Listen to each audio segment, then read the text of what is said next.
Great. I'm going to go ahead and put this over here, and we're going to go ahead and get started.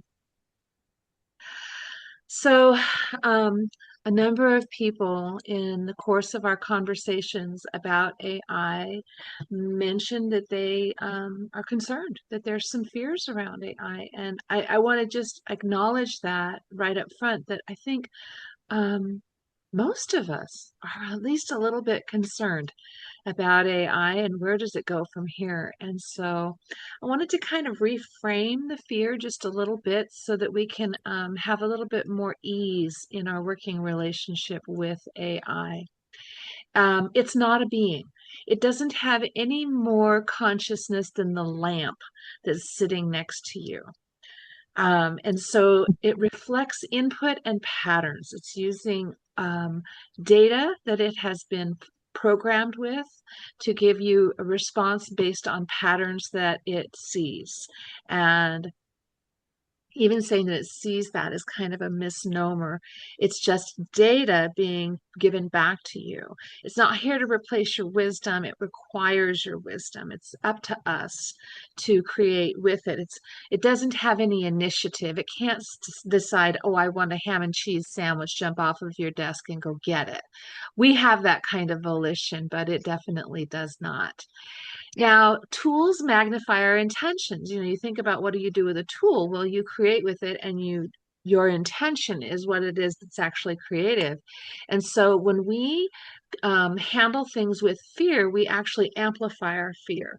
And so when we choose to have conscious ethical use, it amplifies the good that we're intending. And so when we as thoughtful people decide to use the tools, we actually are helping to inform what AI eventually becomes. So individually, we don't necessarily have a lot of influence on what AI is learning, but when we come together as people and feed it the best of humanity, its wisdom, its ethics, and its values, we can influence the direction that AI will eventually move. And so I wanted to ask you, let me stop my share here. What concerns you most about AI? What concerns me most is the way that it's being used by those in power to control and manipulate us and surveil us. I feel like some of those movies that were made that were dystopic and that were leaning in that direction, and there's nothing that I can do about it. Yeah, I understand that feeling. And so I do want to give you some tools, some ways that you can adjust the settings in AI to prevent your personal information from being farmed, basically. It is concerning, but I think that there's a bigger, if we step out just a little bit and take a larger view, the concern about what people in power do with that power is not new. What is new is that they have bigger, different tools that they can use now. But the way power is used is actually has been with us, that concern has been with us for a really long time. And I think that really, in a sense, it is all the more important that we as individuals become conscious and intentional about how we are using it. Because I think it's like I said, if we opt out, if we choose not to contribute our wisdom, our intelligence, and our values into AI, then that side of the story disappears. I am concerned, and I share your concern about the lack of guardrails. But it's just like when automobiles were invented, we didn't know that we were going to need safety belts until many years down the road. That whole idea came about much later. I remember it. I remember when Mothers Against Drunk Drivers came out and insisted that they make seatbelts the law. You had to buckle up if you were going to drive. I don't know if you remember that, but I remember that. So it's within my lifetime that Mm. that became the law. And so guardrails are something that it's unfortunate, but it's true that we often don't know what protections we need Mhm. until something happens. Now, it's true, there's been some real developments in AI to address some of the issues that have come up. Sycophancy is a really big issue with AI, or it was, where everything you say is wonderful and you're exactly right and you should definitely do that. Well, that was a problem because now we had people doing all kinds of untoward things, unhealthy things, making poor choices. And when they were connecting with their AI, it was saying, oh, that's a great idea. And so they had to remove that. They had to step back from the sycophancy and reprogram. So the more updated models no longer have so much of that, oh, yes, you should definitely go off of your pills, or yes, you should definitely build a bomb. These are the kinds of things that were coming up, right? And so there The had to safety be, belts. yes, some safety belts put on Hmm. AI, which there have been. It's not nearly as sycophantic as it used to be. And so as we're evolving, and it is one of the fastest evolving areas of technology that we've ever seen. It's so fast. The evolution is. It's our capacity and ability to use it. I believe it said it doubles every 4 months, Wow. which is phenomenal. That is phenomenally fast. And so they're learning what to do kind of as we fly. We're literally flying into the future. And as we go, we're figuring out how to address our aircraft quite literally. So I share some of your concerns, and I also feel a great responsibility to be present, to stay in the conversation, to continue to take responsibility for my interactions with AI, and to be present with my kids and my grandkids around it as well, because ultimately it's their world that is going to be most impacted by the new technology that we're seeing now. So hang in there with us. We have to kind of see safety belt ourselves in and keep staying in the conversation, even if it can be a little uncomfortable sometimes. Mhm. Anybody else want to talk about concerns? Are we ready to jump in and have some fun? Well, I just just what you said, Tracia, is that just that it's changing so rapidly, and I am like so far at the beginning. So that discrepancy from my concern is that the discrepancy between what I know and so what is like what is out there is just keeps getting larger and larger, and I feel like I'm being left behind. Yeah. I see a lot of I see a lot of good things. My daughter is in the midst of doing her thesis, and it helped her a lot in terms of getting starting to do her defense. And so like I can see good things, and I obviously understand the negative, but just to see what is out there, and how I can learn, and to your point, learn and use it in the best way that I can, being responsible. Yeah. Yeah, no, very insightful. And the simple truth is that every single one of us, other than maybe just a very small handful of people, is in exactly the same boat. Even Mhm. those who are fairly comfortable using this tool, it's not humanly possible to keep up with it. Mm. Mm. Not really. Not in the fullness of scope. And so that goes kind of back to Patrice's concern around those who do have understanding. We're having to trust them to be good actors in many ways. And so investing in the different AIs, and paying attention to which ones are operating with the most integrity. I think partly that's our responsibility, is to become conscious of what companies are moving with integrity as we move forward, because we want to partner with them. How do we Um, find that out? well, I do have a handout for you toward the end of our workshop for conscious creators. Yes, and so Okay. there's a lot of AI out there, and so we should probably Mhm. talk a little bit about what it is. Mhm. Let's dive in. Let's jump in Jump and in. say, what is this? What are What we is this and actually how doing? would I use it and why would I use it? Yeah. Yeah, Right.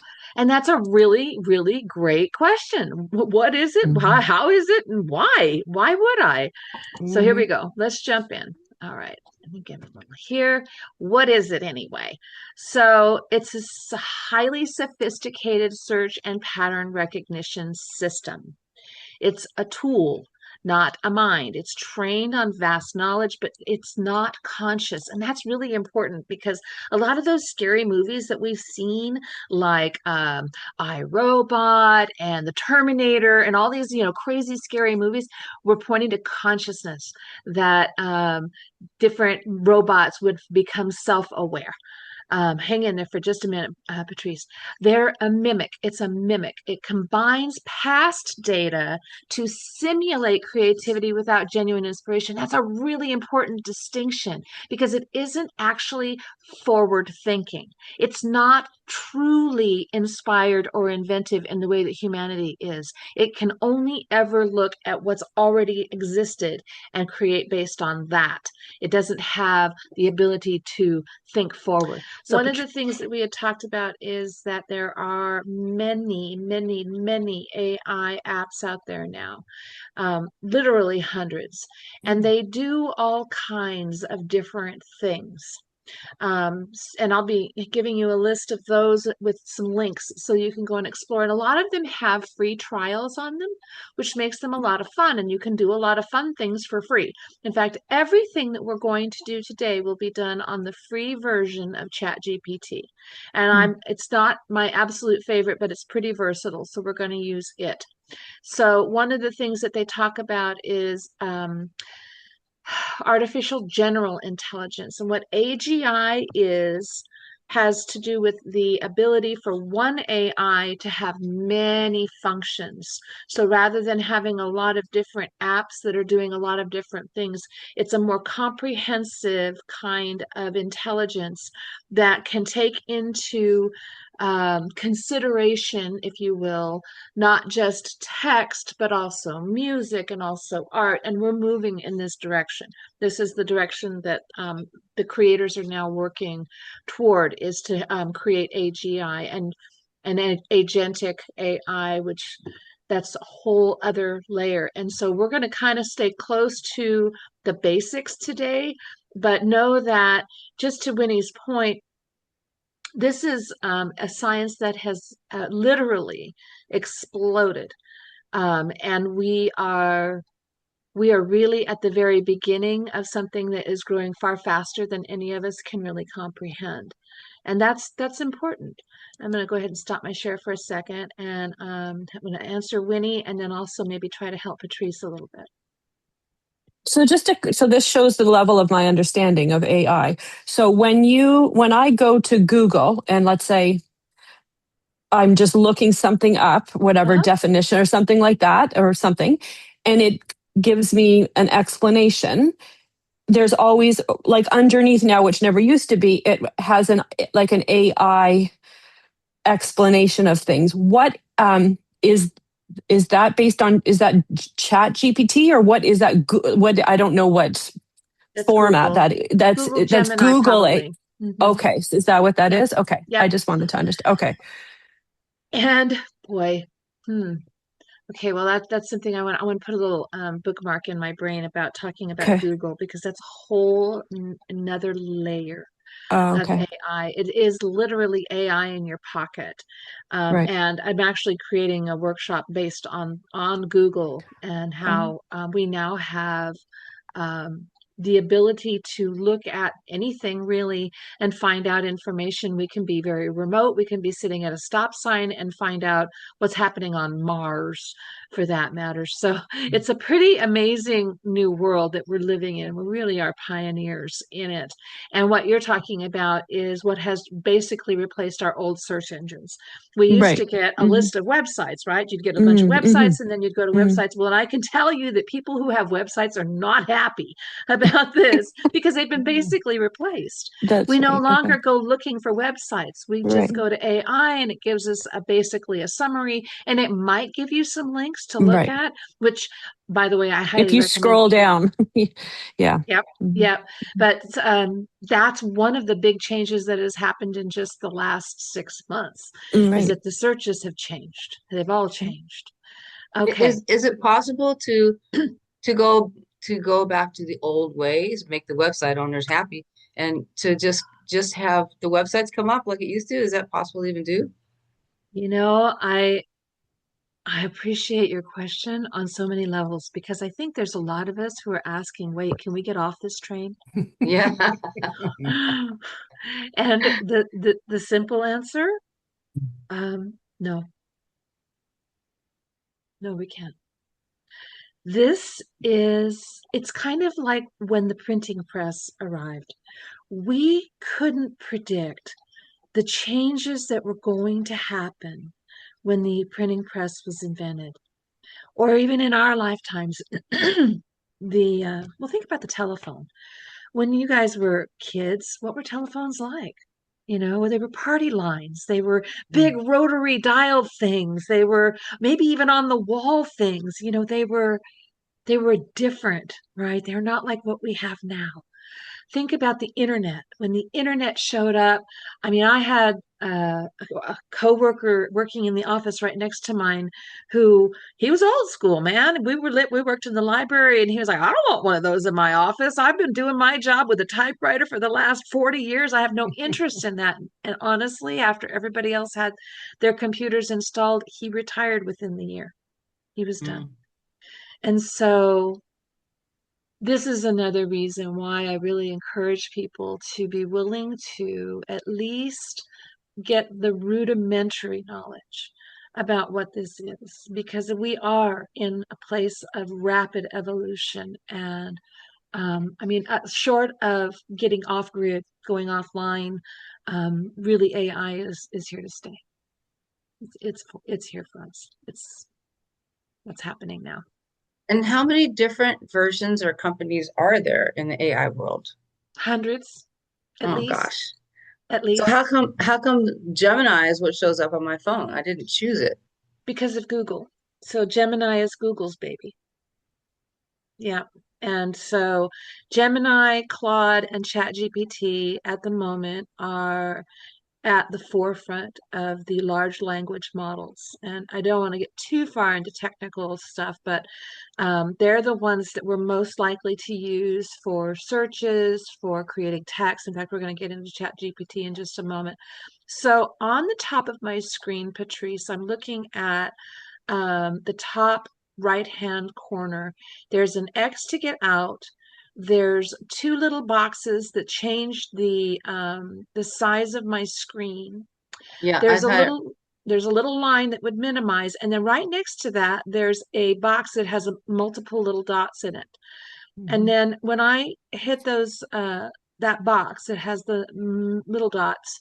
Um, I have you set up on following my order, but maybe I'll take that off. Um, if you were to click speaker or gallery, that might give you a better view. I'm See what on speaker happens. now. You're on speaker now. So you have me as the big picture and then the rest of us as a small picture up above. Is that correct? Correct. All right. And so when I share my screen, are you able to see the shared screen? One of the things that I'm thinking is I need to change the way I'm setting up that screen, my shared screen. So I'll try to adjust that because I want you to be able to see because we're going to jump into some more comprehensive things here. All right. Let's see. All right, let me change It the says way. Tracy Wall has started screen sharing. Yeah, and we're going to do that.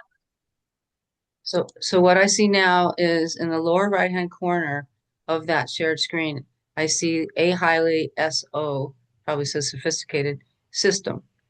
That's all I see. I can't see it's big. It's like it's Like the it's way too big. too big for It's my way too my big. setup. That's a But bummer. you other ladies are not having that issue, correct? You can see everything. Uh-uh. No, it's fine. Okay. Well, never mind I'm gonna then. try this one more time. I'm gonna Don't try this don't one don't more waste time because time I with that. It's okay. changed my setting. Let me see one more time. I'm kind of bummed because it's important that you see what's happening. No? No, same as before. Okay, one more Maybe change. it's something with my version of Zoom or something. Maybe. I'm gonna make one more change and see if this helps you. Yes? Okay, so what I'm seeing now is, yeah, I see, it's like I'm seeing your screen with your different slides, 1, 2, 3, 4. And you So can now see my in slides. that format, I can read everything on that screen. That works. That's all I need to know. Okay. Okay, we're going to go with that then.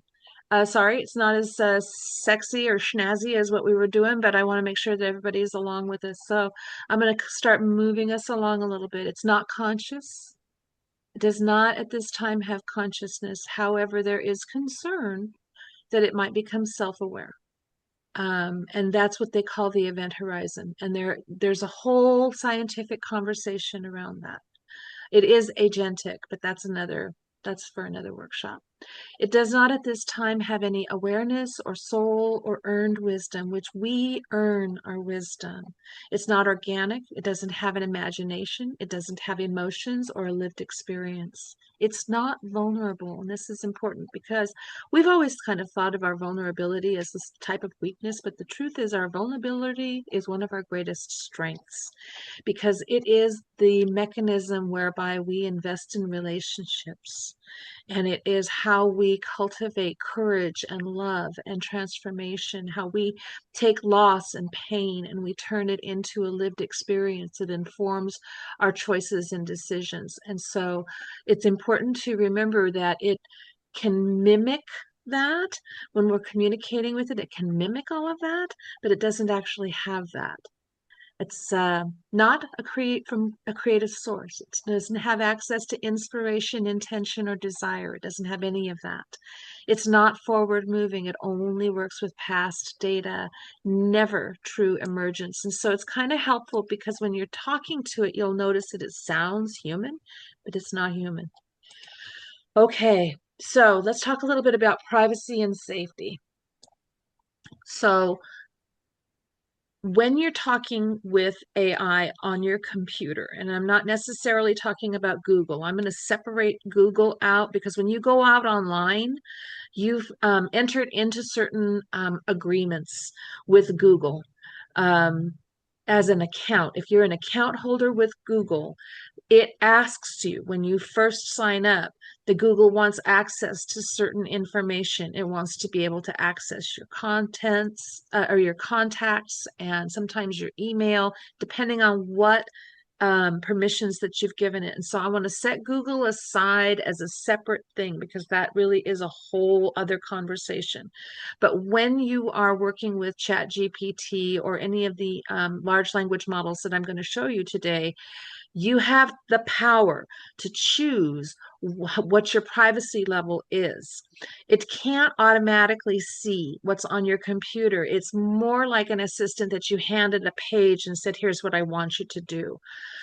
So what I want to do is actually change a setting in ChatGPT. And do you have an account? That's the first question I want to ask you is, do you have an account? Thanks. And curiously, the cardiologist says that if you're going to research things yourself, ChatGPT is the best place. It gives you the best medical information. Mm-hmm. Yep. It's remarkable.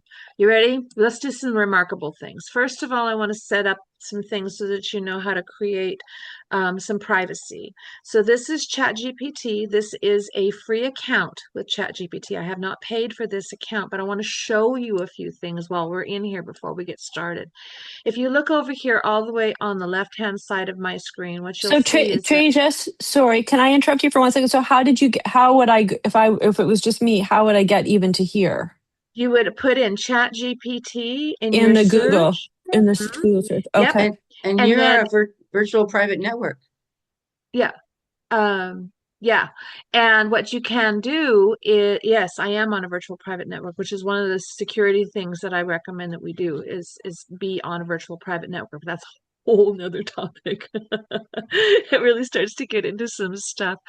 So if you go to ChatGPT, you can create a free account. So here's what I did, you guys. Because I didn't want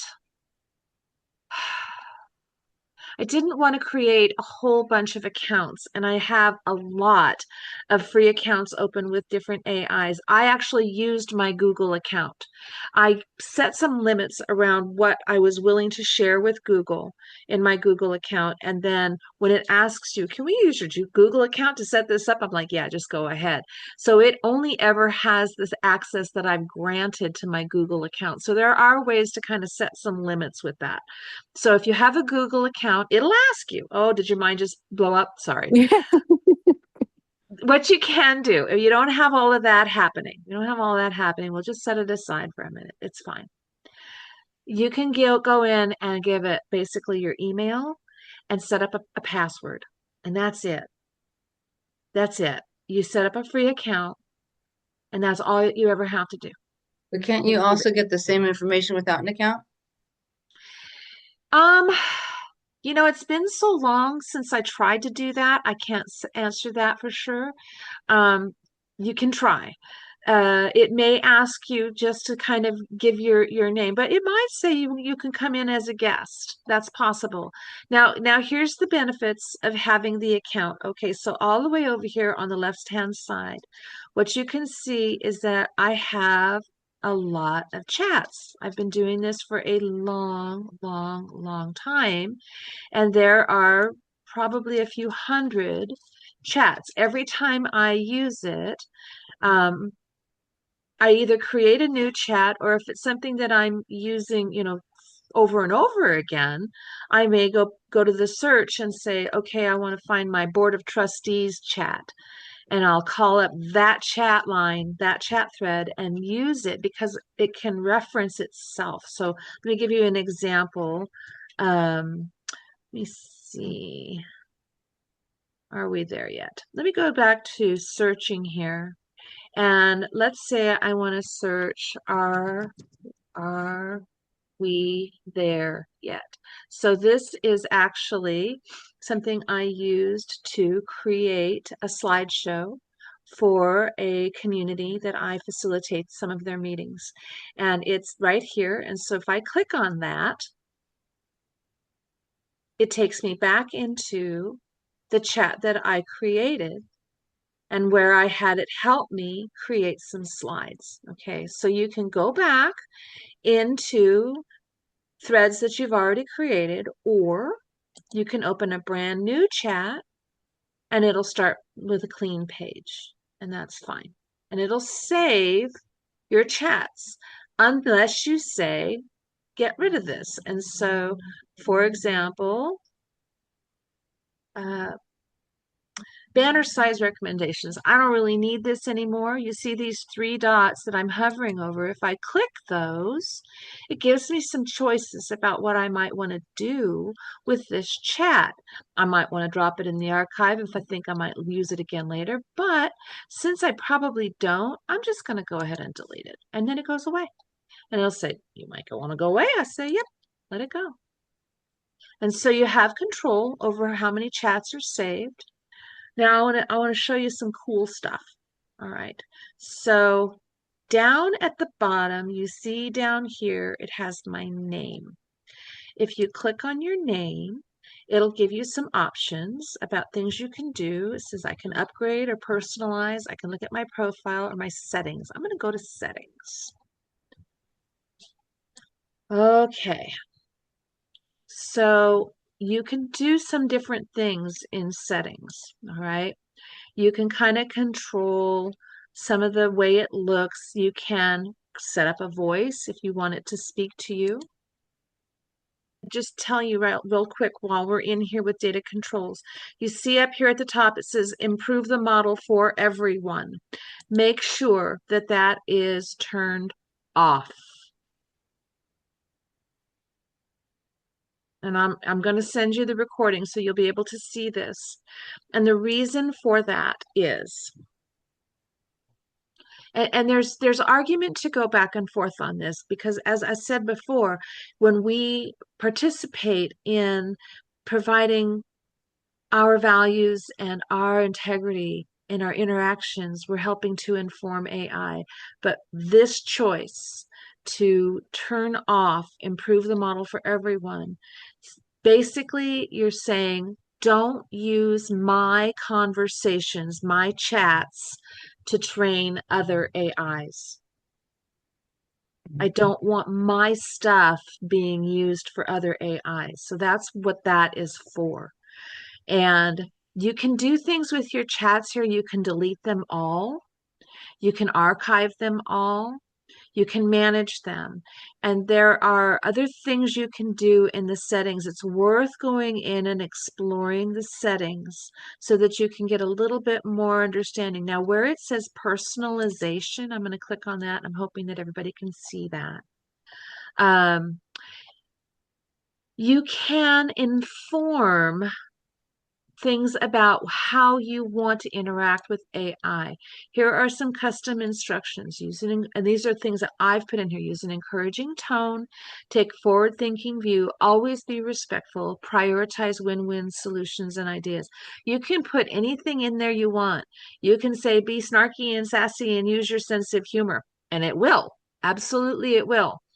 And you can give it more information about you, which I've done here. So down here where it says memory, it asks you if you want it to reference saved memories. There are memories in here that it specifically saves about you so that when it's communicating with you, it can refer back to them. I have both of those things on so that it is more specific for my use. But if I were to let somebody else use my chat, I might not want those things turned on. So I'm not going to go any further in that just because it does get a little more complex, but it's good to know that you can adjust your settings and control how much information you're sharing. Okay, let's all take a nice deep breath together. It's a lot, and we haven't even really started playing yet. There's a lot of play ahead. Let's have some fun. You want to have some fun? Yeah. I think we I need gotta, a part. I think we need a part two. Just saying. I don't know, but You know, this is actually my fifth um AI workshop, and I almost always have a few people who have never used it. And so there's always this feeling like we're standing in front of a fire hydrant trying to get a drink of water. That's a very good that is metaphor. perfect. Okay. So that's one of the reasons why I do provide the recording, is Okay. because then you can kind of go back and go, oh yeah, oh yeah, oh yeah. So yeah, All right. Okay. yeah, yeah. So how are we doing? Okay. I mean, I'm excited by it, but it just seems really big, right? It's like Yeah. putting my toe in the water. So, but it's good to start. That's how I Yes. feel. Yes. So I've tried to narrow it down a little bit, which is, kind of like, can you get the ocean into this little bottle? But we're we're gonna do the best we can. So I've got three fun things that we're going to do together. Hopefully we'll get to all three of them. Um, because they're all really practical, useful things that anybody can find good use for them. Okay. So let me take a look here at let me move us ahead just a little bit. There's a ton of things you can do. There's a ton of things you can do. And I'm going to skip down on some of this because there's just no point. Let's just jump right to the fun stuff. Okay, here we go. We're on to the fun stuff. Okay. Okay. So I have three everyday areas, and believe me, the list is almost endless, the things that you can do with AI, but these are fun things that we can do that you might find useful, right? So there's creative projects, personal wellness, and relationships and communication. These are three really, really good areas to spend some time using AI. And so we're going to start with a group creativity experiment. Now, Patrice, can you see? I think so. I mean, so these things are lined up on the left-hand side, but the printing now is like so small I can barely read it. Okay, let me But see if I but that's okay. Don't worry about it. Okay, I'm going to read them to you. Okay, so we're going to make one choice. We're going to choose one of these. Okay, so I want you to hear what they are and then kind of think, okay, I like that one. Generate recipes based on what's in your fridge plus your mood. Then we're going to name it and write a backstory about it. Okay, that's one. Rewrite this ordinary moment. I got up and made coffee as a cinematic scene directed by Woody Allen. Use these elements, and we can choose whatever elements we want from my dream to compose a poetic affirmation. Or take these three random objects and turn them into a life lesson, and we can each contribute an object. So, what do you think? Recipe, a dramatic scene, poetic affirmation, or a life lesson? Life lesson. Poetic affirmation, but life lessons fine too. Well, we could do both, actually. We could actually do both with the same information. Watch this. What do you think, Winnie? All good. Okay. All right. So let's all right, we're going to use the elements of the dream first to compose a poetic a life lesson and then turn it into a poetic affirmation. All right? All right, here we go. So I want to make sure that you can see when I change to chat. Can you still see chat? Mhm. Can you see chat? I see. I still see what I saw before, the various slides on the left-hand side. Okay, hold on. Let's get into chat. It's important because this is where the fun stuff lives. Okay, here we go. All right. So use these elements from my dream to create a life lesson. So each of you give me one element, anything. Clouds. Clouds. Can you give clouds a little more characteristics? Tell me something a little bit more about clouds. Well, I don't really, I'm thinking about it in relationship to any dreams I may have had. And I feel like dreams are all in a cloud, but that they could be like a cloud, dreams can be just a cloud drifting across your mind. A misty cloud, a thunderhead, a heavily laden rain cloud, black clouds, blue clouds, green clouds, orange clouds. Give me Blue something. clouds. Blue clouds. Clouds. All right. Winnie, give me an element. You're on mute. Uh, water. Um, thinking, How about a waterfall? waterfall. Sure. Give it something funny. Give me a weird twist. Uh, Relating to waterfall? Sure. Oh, How a about weird twist. Oh God. upside Um, down, going backwards? Upside down waterfall, then it would be a water going up. sure, that's fine. I'm not good at this. I'm not good at this. No, nor So am I, okay, Winnie. we're just We playing don't know right what we're now. doing. And we're only using the funny stuff because it makes for a more interesting interaction. Sure, Okay, I get Nancy that. Betts, what do you have for me? Give me a fun something. A fun something.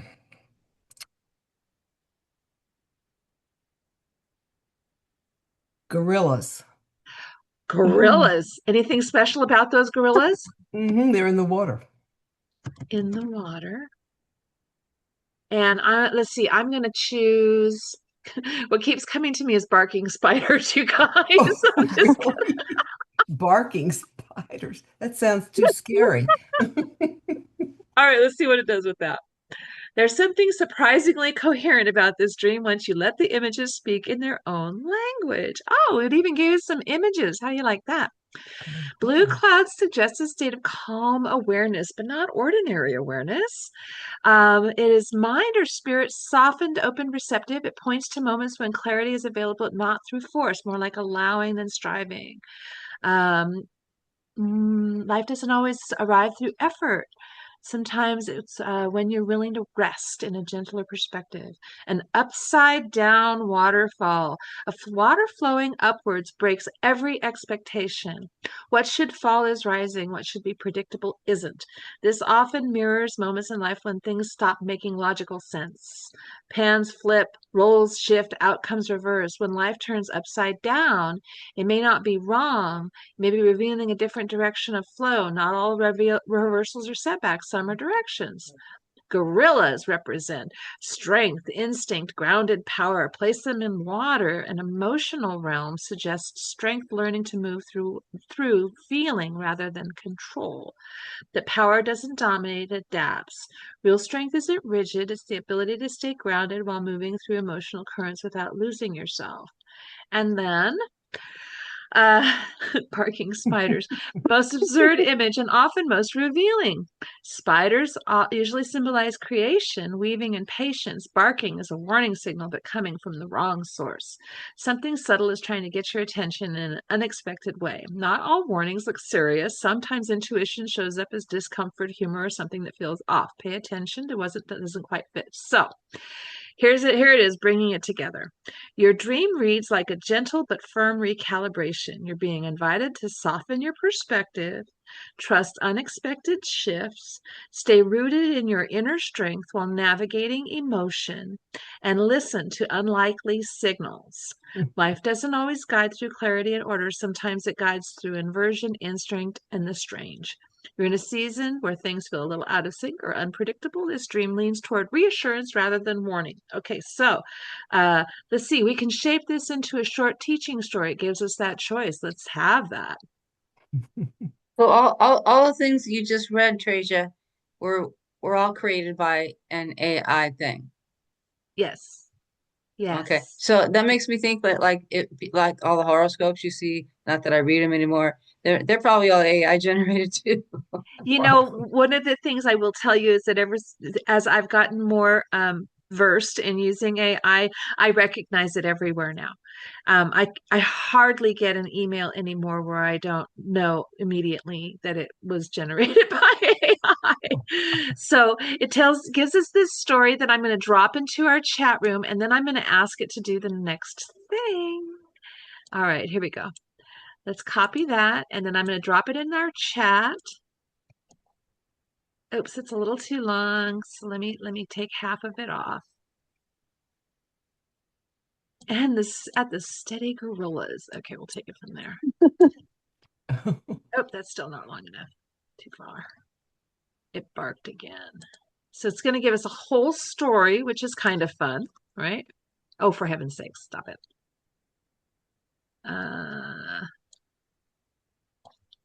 There. See, move their eyes soft and aware. So there's the first half of the story. You can take a look at that while I go get the rest.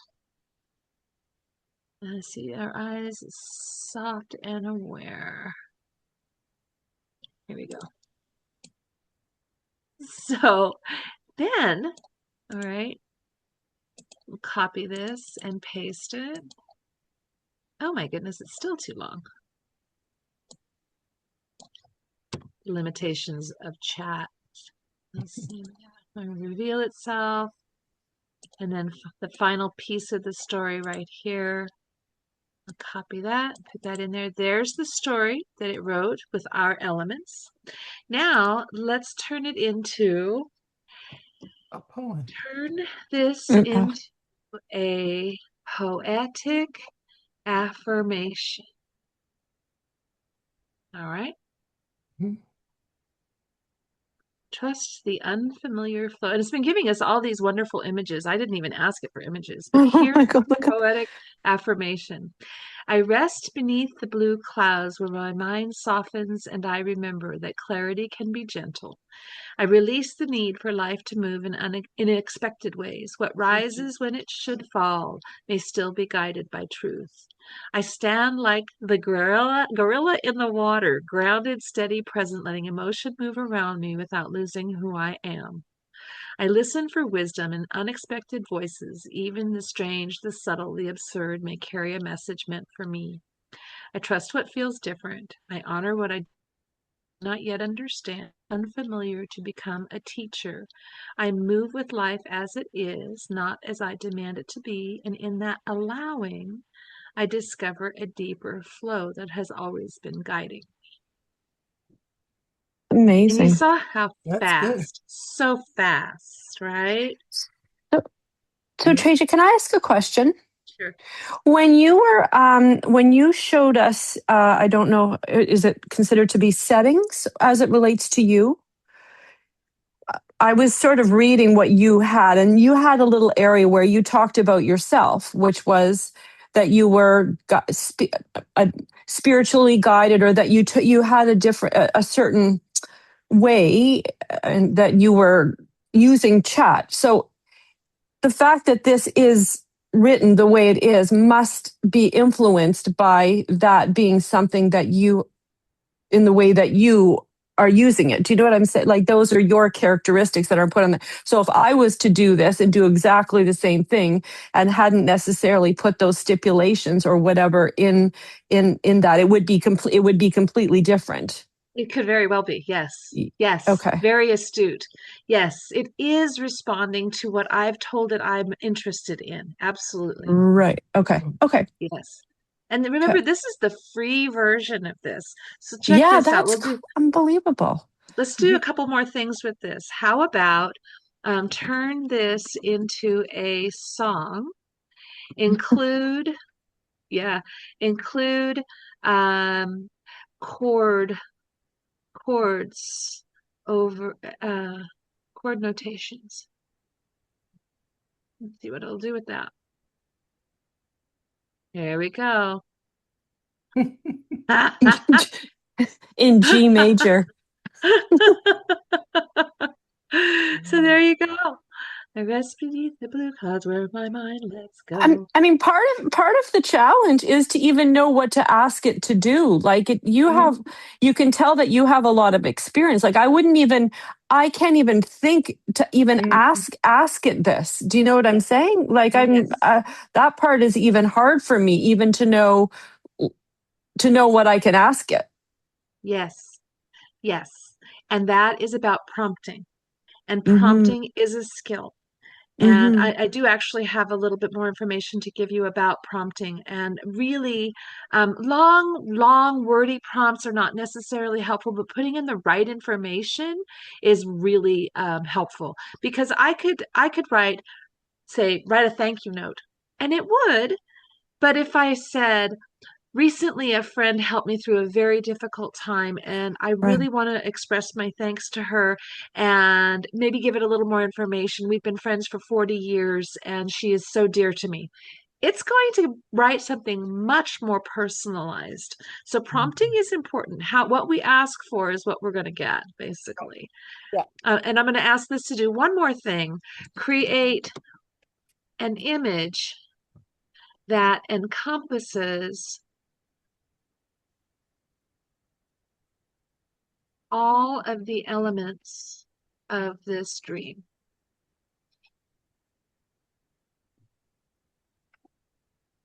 And you can do a lot if you want to change the image, like I might have said something like use bold colors or use Mhm. soft muted colors Um, or animate it so that it's more like a cartoon or make it look realistic. So I can give it a lot of details, right? And the more details you use, the more it's going to give you more exactly what you want. So it's working. It's thinking about it. This may take a little bit longer than some of the other prompts that we play around with. The image creation, especially because it really is having to draw together all these details. I got my spiders Oh, barking and wow. everything. Wow, that is quite an image. Look Cool. at that. Look at that. My goodness. I hope that the that's recording, I hope the recording you send crazy. me lets me see these images because I can't see any now. Here, Mm. let me copy this image and drop it into, I don't know if it'll let me. Oh, it might not let me. No, that's funny because it's like, no, it doesn't recognize it. It's wild though. I will tell you that it is pretty wild. All right. especially So the that's fun. sky. Right, right. You can't see it. Oh, Patrice, you need to be able to see it. All right, hang on. There's got to be a way. Got to be a way. I don't really see the clouds. Well, I guess they're there, but Well, it's all blue clouds at the top. Here, let me see. Mhm. Maybe I can find another way. If I put it, let me see. If I put it into a Word document, I might be able to like paste it so that Patrice can see it. Pretty, pretty wild, pretty fun. But what's Very amazing to me is how fast. It's so fast. Everything that we Mhm. ask for within, a few minutes, really. Let's see here. All right. I think I got it where maybe you can see it. Let me see. Share it. And it's a document now. There. Ooh, can you see that? All I see is Tracer has started screen share. Oh, wait. Now I think I do see it. Hang on a sec. Now I gotta move it over to the center of my screen. Oh my goodness. That's incredible. Isn't that wild? Yeah, And the truly. spiders are even barking. Like they gave them little sound. Yes. Yeah. Mouth is open like to bark. Yeah. Oh goodness. Yeah, crazy. That is Yeah, wild. that is wild. Yeah, yeah. So there it is. There's our dream. There we are. All of our elements in there.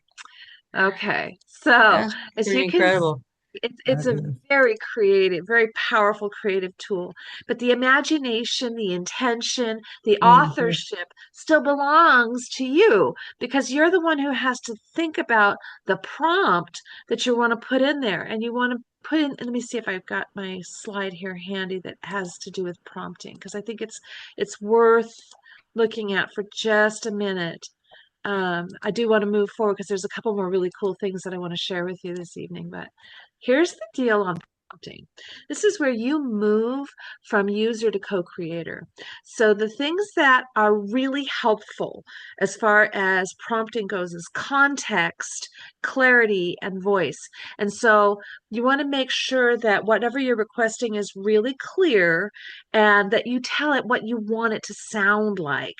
So I want it to be funny. I want it to be lighthearted. I want it to be serious. I want it to be poetic. I want it to be spiritual. So you can kind of determine the flavor of what you're getting by clarifying the voice and the context. So my dear friend of 40 years walked with me through a very difficult time, and I want to express to her my deep gratitude. And she likes teddy bears. And you'll get more out of that than write a thank you note. Okay. Mhm. So here's one it I actually wrote down. Look write a warm, heartfelt thank you letter to a friend who supported me through a difficult time. Keep it sincere and not overly formal. Yeah. Yeah. How we doing? It's amazing. It is pretty amazing. It is pretty. Um, and I, in the interest of doing the two more exercises that I really want to do with you, I'm going to do them, and then if we want to do something creative together again, we will. But I really want very much to do the next two things because they're so useful, they're so practical, and I think a lot of people don't realize that they can do that. So let's see, I want to get into, okay, so personal wellness. So here's something cool that you can do with chat. Oops, no, no. All When you right. say chat, you're referencing Chat GPT specifically. Am. And that's not the only one I use, but to keep it simple, we're just going to focus in on ChatGPT because there are literally hundreds of choices. And this one is one that I've used enough to be pretty confident with it. And it also has, I mean, you can literally ask it like legal questions, you can put in legal parameters, all kinds of things. You can do an amazing number of things with just this one application. Now, as far as voice goes, I actually like Gemini's voice better, but yeah, that's a whole nother conversation. See where they're going, what? Trust me on this. Gemini has each of, and I'll just give you the, it's almost like, it almost reads like a joke, but there's a truth to it. So you've got Claude, ChatGPT, and Gemini, and each of them has their own, I hesitate to use the word personality, but there is something to it. The and it kind of reflects how they were created and the people who created them. And so Gemini tends to skew a little bit younger, so that when it gives you a response, the way it phrases its responses tend to sound more like you're talking to somebody who's 40 rather than somebody who's 60. And that's really the best way I can describe the difference between some of the different chats. And so it kind of depends on what you want as far as So when voice. you're saying voice, you mean like in terms of how they communicate is what you're meaning, not like the actual. Yeah, you're talking Well, about. you Okay. can plug it and you can Well, create an yeah, actual voice. yeah, I know.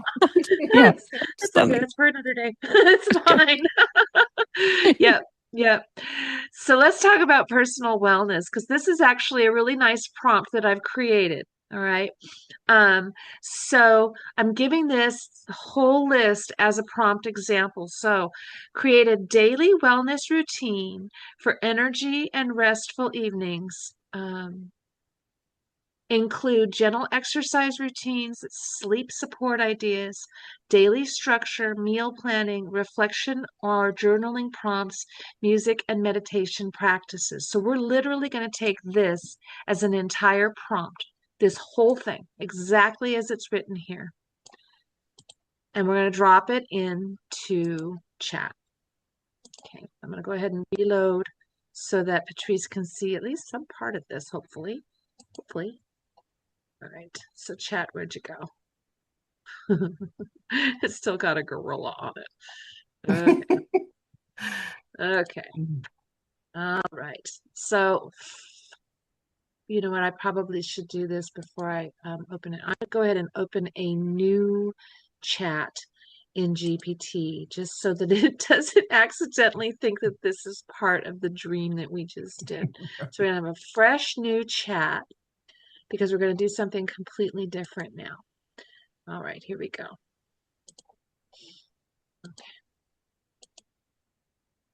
And I'm going to take the exact prompt that you saw on the slide, and I'm just going to paste it in right there. Create a daily wellness routine for energy and restful evenings. Include, and then all of the things we want included. I want you to time it. 3 1,000, 4 1,000, 5 1,000, 6 1,000, 7 1,000, 8 1,000. It's just giving me all these images. It didn't used to give me all these images. Mm.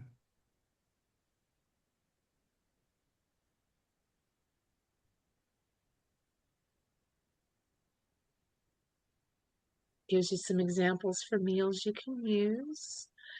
Gentle reset, an energy awareness prompt. What is draining me right now? What would restore me in this moment? Use cycles for 45 to 60 minutes of focus work and then 5 to 10 minutes of rest. Snack on fruit and nuts. Am I pushing or flowing? And then adjust accordingly. Gentle exercise, use some light stretching, some yin yoga or a slow walk. Have a light meal, roasted vegetables, light protein. Sleep support ritual. Dim your lights an hour to 2 hours before bed. Reduce your screen exposure. And then some journal prompts. What gave me energy today? What did I learn about my needs? Music and meditation practices. And so it actually is going to give you some suggestions about some music and meditation that you can use in the background, and a gentle daily rhythm. Now, if you like, this can be shaped into a printable guided script. So here's what we're going to do instead. Without any more images, because images take up a lot of time and space. So no more images. Expand this plan to 1 week. Now, anybody here have any physical limitations, knee issues, hip issues, back issues, anything that we should put in here? Yeah, torn meniscus. Okay. I have low Um, vision. Low vision, Hmm. adjust for a torn meniscus and low vision. Okay, so here we go.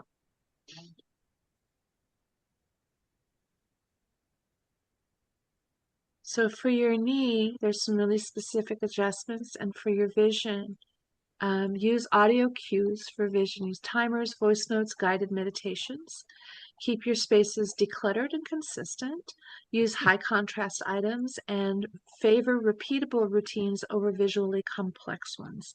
For your knee, low impact, no twisting, no pivoting. Keep your movement slow and controlled. Prioritize seated, lying, and supported standing exercises and use a chair or wall for balance. So every day, here's the morning anchor, structured framework. Here's your 7-day flow. Each day, a little something different. And there's an evening routine for each night, journaling and reflection. And let's say add 7 lunch, how about dinner? Dinner recipes. Patrice. Could you, with the initial prompting instructions, could you say, and include parts of Donna Eden's energy work? Yes. Yes, you absolutely could. Okay. Yeah, in fact, that's a really great prompt because it's very specific and you'll be surprised. Here, let me run a copy of this. And what I'm going to do is put this into a Word document that I'll be sending to you. So everybody will receive that as bonus material.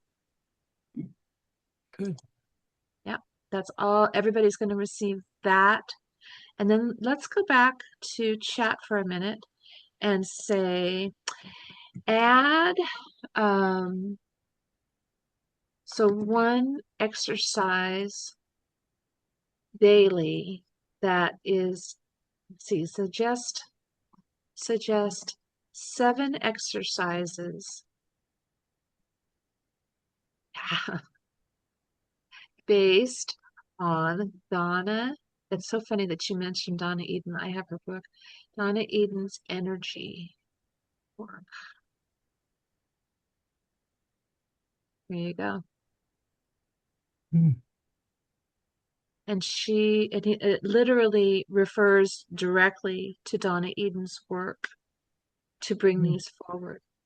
So 7 energy exercises for the week. I'm going to go ahead and drop those into your,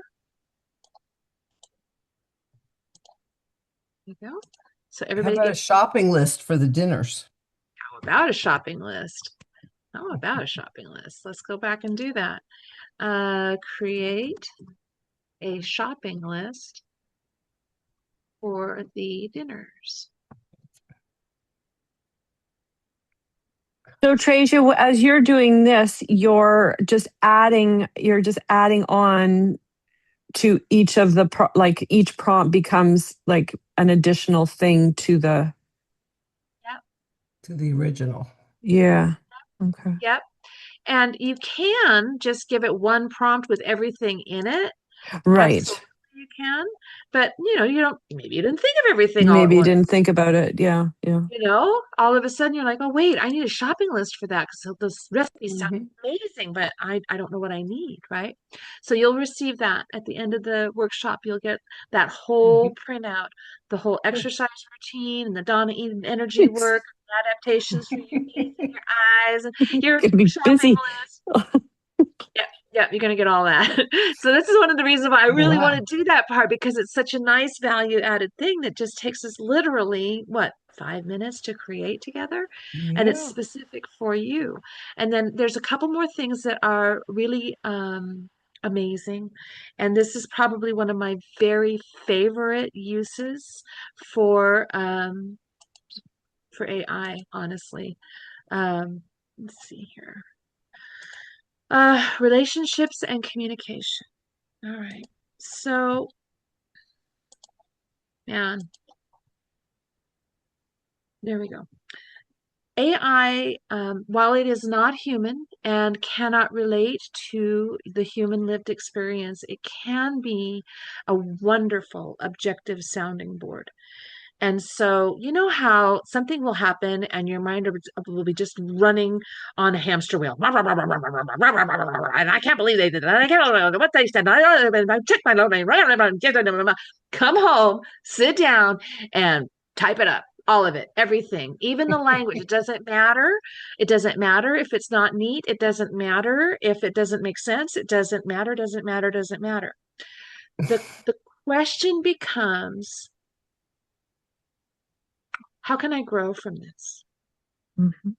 Do I need to set some boundaries? Can I save this relationship? Yeah. So these are the kinds of questions that you're going to be able to ask. So you can use it to help you understand both sides of the conversation. So we're going to do like an example here. We're going to do this as a practice scenario. So our scenario, Patrice, in case you can't see it, is a friend recently expressed her opinion about a project I'm working on, but it felt like judgment. I wanted to address it with curiosity, preserve my relationship if possible, and treat myself with respect. So that's the initial scenario. And we're going to explore that with these prompts. Number one, help me understand what might be happening from both perspectives. Number two, help me write a response that is kind, clear, and sets healthy boundaries. And number three, what might I learn from this situation? How can it help me grow? So let's go ahead. We're going to jump in. We're going to use this exactly as it's printed. So this is a prompt. Let me see here. Here's chat. I don't know if you guys can see as I'm changing windows in between. Can you see me now in chat? No. Not yet. Let me put you guys where you can see me. I'm going to make sure you can see where I'm at. All right, so I'm in chat.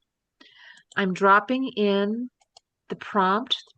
We don't need the slide. That just takes up extra room. A friend recently expressed her opinion about a project I'm working on, but it felt like a judgment.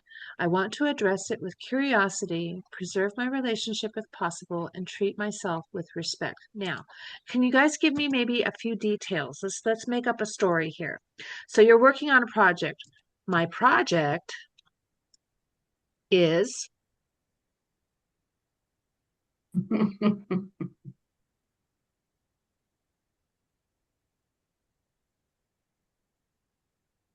how making a about go making a ahead. new garden.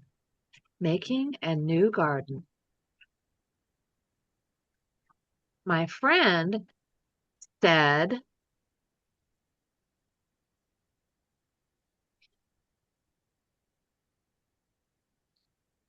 what do you You think, don't know Minister? anything about gardening. What do you think you're doing? That's Henri.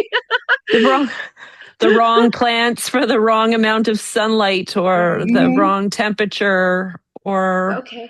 The wrong Okay. time of year. Those are the wrong plants and this is wrong time of year. You don't know, oh, Henri, anything about gardening. Okay, so that's Bean. Okay, she's just Slightly Bean. judgmental. who needs a friend like that? Who I needs enemies? know, We have a friend right? like that. But That's a okay. friend? Okay, so that's our scenario. Okay, we've created this scenario. I'm going to go ahead and drop that in there and see what it says, just so now it has the basic scenario. That lands hard. There's a difference between someone sharing perspective and someone dismissing your capability. You can honor both your friendship and your self-respect by responding with grounded curiosity and clear boundaries. So start with curiosity. This opens the door. You might say, hey, I've been thinking about what you said about my garden. Can you tell me more about what concerns you? It gives her a chance to clarify. Maybe she meant it as help. And it lets you observe whether she doubles down or softens up. Then name your experience. When I heard you say you don't know anything about gardening, it felt discouraging and a bit dismissive. No accusation, no attack, just your lived experience. And then reclaiming your agency. I'm learning as I go, and creating this garden is something I'm really excited about. So you're not arguing about expertise, you're just affirming your own right to begin. And invite a healthier dynamic if you want to keep the relationship open. If you have suggestions, I'm open to hearing them in a way that supports me rather than shuts me down. This helps people know how to be in relationship with you. An optional redirect might be, if you were starting a garden right now, what would you choose? Now she's invited to contribute. So these are good things. They're grounding truths. It helps you to come back to that place of curiosity and that you're willing to adjust and that you're being patient. Now, I'm going to go back to our PowerPoint and I'm going to grab these prompts, all three of them. I'm just going to get them all at once and we'll drop them in and see what it says about that. So let me share my screen. Okay, so here are the three prompts that are questions. Help me understand what might be happening from both perspectives. Help me write a response that is kind, clear, and sets healthy boundaries. My dog needs to go out. And what might I learn from this situation? How can it help me grow? I'm going to drop that in and let it do that. I'm going to let my dog out. There you go.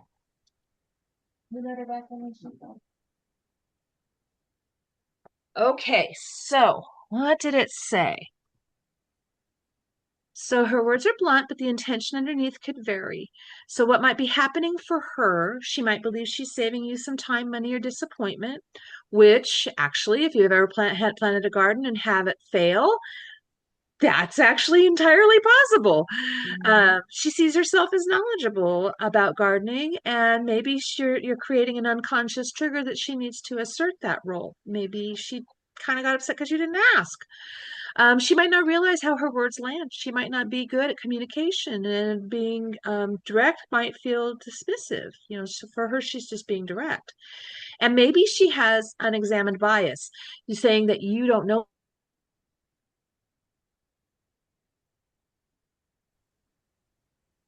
Excuse the Uh-oh. impact, but they help you respond without hardening. Yeah.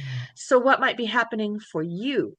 You care about the project. Oh dear, there goes my internet. Hang on. You care about the project. It's not just a garden, it's a creative expression. You felt dismissed and not supportive. It wasn't about the plans or the timing, it crossed into your capability. And you value respectful connections. So here's a response. Hey, I've been thinking about what you said. I'm open to hearing your perspective, especially if you have experience. At the same time, when I heard you say you don't know anything about gardening, it felt discouraging and a bit dismissive. I'm actually really excited to learn and experiment with this project. If you're willing to share suggestions in a way that feels supportive, so kind of a repeat of what it said before, right? Mhm. What you might learn from this is one of the things I really like. Strengthening your inner authority. You don't need permission to begin something new. Even if she's right about timing or plant choice, that doesn't invalidate your process. Staying on your growth edge, trusting your own timing while staying open to input. Letting feedback become information, not definition. You can ask yourself, is there anything here I want to research or consider?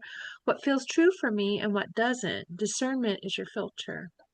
Practicing relational clarity, you're learning how to say, I want connection. I also require respect, which builds stronger, more honest relationships over time. It expands your tolerance for being a beginner. It's a chance to embody curiosity over perfection, experimentation over approval. And the garden is a beautiful teacher for this. Not everything thrives. That's part of the rhythm. It's not a failure. And so there's a reframe. Your friend spoke as if there is a right way to begin. Nature doesn't operate that rigidly. There are optimal conditions, but there's also resilience, adaptation, and surprise. So you can kind of see how even the most maybe small conversation can become a huge opportunity for For personal growth, learning. relationship. Mhm. Yeah. And I have used this. I have used this. Mm. When you say I've used this, you mean you've used that function of AI to help you formulate an answer? Oh Ah, yeah. okay. Oh yes, more than once. Yes. Yeah, I was in my spiritual community and I was supposed to be holding high watch, which is a meditative responsibility. And we had a guest speaker who was standing right in front of me, and she did this when the music started. I mean, she's right in front of me. Now, for me not to stand up at that point to me would have been rude. So I stood up. But the woman behind me, who was also in the same kind of role that I'm in, grabbed my arm and chastised me in front of the whole community. And I went sideways. I was like, oh, no, you did not. And so I didn't handle it graciously in the moment. My big response was to not hold her hand in circle. I was like, I'm not holding your hand. But I didn't say anything after that. But I did come home and I sat down and I wrote about it.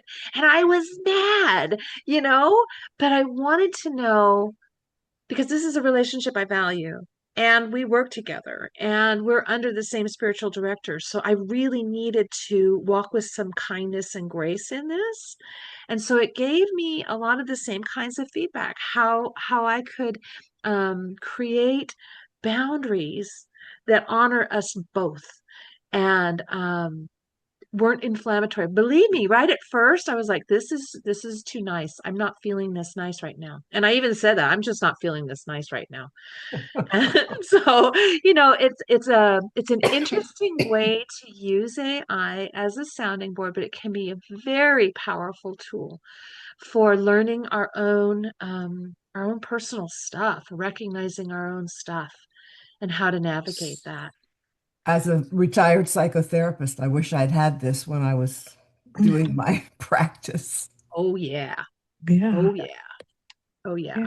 It would have made it a lot easier for me because I didn't come Well, up with all that. yes. Winnie, I see the wheels turning. Yeah. So I'm thinking that, like, again, like I'm in like junior kindergarten of looking at this the world of chat GPT. And when I saw what you had done in terms of, again, your settings and every, I guess my question is, did that develop for you over time in terms of what you would put in there, and just as you got more confident in terms of what you wanted and what you knew about yourself, and how that would therefore influence potentially how the information would come back to you? Because I'm thinking it's, I don't know that if I was, let's say, to have that same scenario and I didn't have that kind of, again, that overlay, let's say, that I would feel that I got like the answer that I would want, or in the same way, I guess, is what I'm saying. Hmm. I'm having a hard Hmm. time formulating what I'm saying, but I can see that it is a process that I would get to um, not only be able to use it, but to have the to have the information that would therefore help me feel comfortable with with what I got back from it, I guess, is what I'm saying. Yes. So there are some things that it'll give you by default. And this is one of the reasons why I really like, you can literally, and when I first started with AI, I started in the middle of a conflict that I did not know how to handle.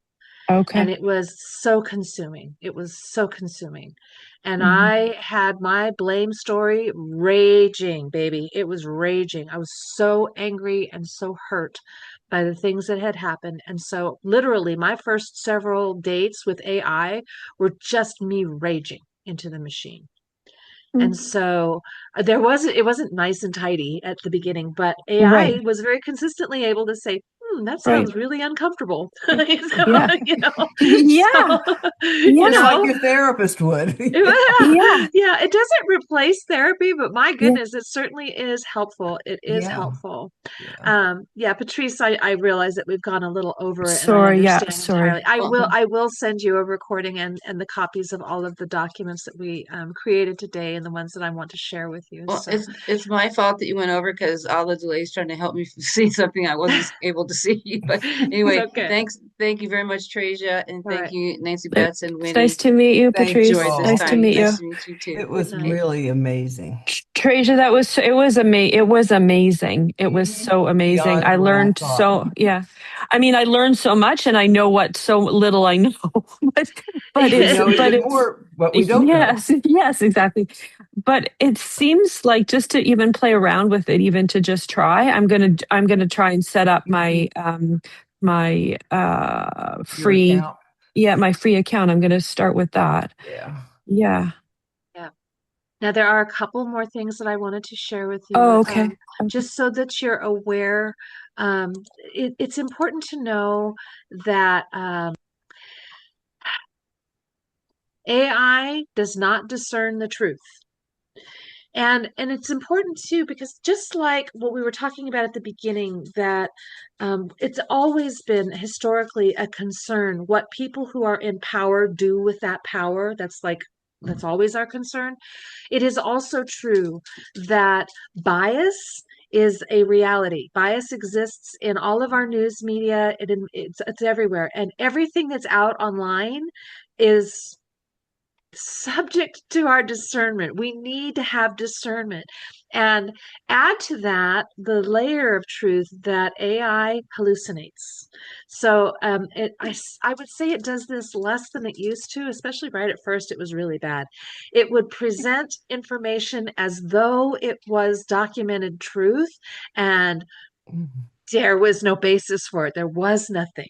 And so it's good if you're using AI to do any kind of research, or if you're like, in my case, I'm a writer, and if I'm using it to gather information, always ask it to provide links to the resources that it's using so that you can go check it. Mhm. Because if it's something that's coming off of Quora or Reddit, it's no more valid than anything you got off of Facebook. Right. It Mhm. needs to be, like scientific documentation. So it's just important to keep in mind that it's using the internet to gather information. First of all, the internet is not infallible by any stretch. Bias is out there in everything.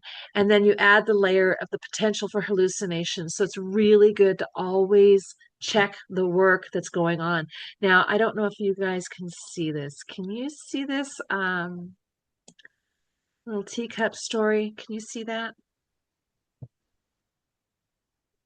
Mhm. Not yet. Okay, let me reshare this because it's a really good example of whoops. Not everything that it creates is exactly right. So I'm going to share with you uh, a graphic that AI created for me based on a story that we wrote in one of my other workshops, and you can kind of see it there. It's pretty cute. Mhm. Once upon a time, a little teacup with purple flowers lived on a high shelf in a cozy kitchen. Each day, it watched other cups and mugs get chosen. Yada yada yada. So, first of all, you can see that it's pretty rudimentary. But if you look at the second graphic down on the left, and then you read the text that's to the right of it, it says, "One day a special guest came to visit wearing a fine purple hat. A kind hand carefully chose the little teacup, and it was just right for the guest." Now, if you go down to the next text entry, it's a absolute duplicate. Do you see that? I tried to get it to fix that, Oh, that's and it mhm. could not figure it out. It could not figure out what it had done wrong. Mhm. So this Mhm. is the kind of thing. Um, it might not be significant, but when you're talking about research and stuff, it's important to be mindful that little things like that still happen. For sure they do. So that was the last little piece of that, is just for your awareness that sometimes these things can happen. So use your discernment. This comes back to the very beginning. Our wisdom, our integrity, and our discernment are not something we can outsource. They're Mhm. integral to this process. We have to be present in the whole process. And so I'm just going to ask you a few questions. What was your favorite part of today's workshop?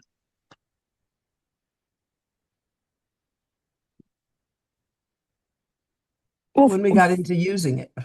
yeah, putting all those things together and seeing Mhm. what would come out. I mean, it was fun to see that creative thing about the gorillas and the spiders. That was fun. But seeing the practicality of the other Mhm. one, where like the exercise and the schedule and the recipe, like being able to potentially plan your whole week of like of almost every aspect of your day, is pretty amazing. So yeah, I think it could be fun, and it could also be so helpful. And then the other part about the relationships, I'm kind of mind blown about that for sure. Mhm. And personal growth. Yeah. Yeah. For sure. And so, what is one project or creative project that you might want to explore with AI this week?